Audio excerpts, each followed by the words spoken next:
રાજ્યમાં કોંગ્રેસના ધારાસભ્ય જિગ્નેશ મેવાણીએ વડાપ્રધાન મોદી પર કરેલી ટિપ્પણીને ભાજપે વખોડી છે। ભાજપના અનુસૂચિત જાતિ મોરચાના અધ્યક્ષ ગૌતમ ગેડિયાએ જિગ્નેશ મેવાણીએ પર આકરા પ્રહાર કર્યા। કોંગ્રેસ અને આપ વાણી વિલાસ કરે છે તેવું તેઓએ નિવેદન આપ્યું। એમએલએ જિગ્નેશ મેવાણીએ વડાપ્રધાન પર કરેલી ટિપ્પણીએ ગુજરાતના સંસ્કારની ભાષા નથી, આ ભાષા લોકશાહીને ઠેસ પહોંચાડનારી ભાષા છે। વડાપ્રધાનનું અપમાન એ એક સમાજ અને એક માતાનું અપમાન છે। જિગ્નેશ મેવાણી પહેલા પોતે કરેલા વિકાસ કાર્યોનો હિસાબ આપે। ભાજપ જિગ્નેશ મેવાણીની ભાષાને વખોડે છે તેવું નિવેદન તેઓએ આપ્યું।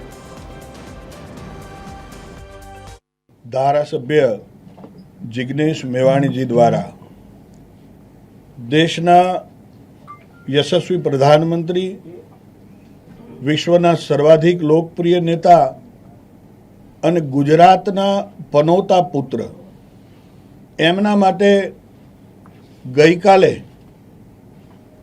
એક સભામાં જે વાણી વિલાસ કર્યો છે એ ભાષા એ ગુજરાતના સંસ્કારની ભાષા ન હોઈ શકે।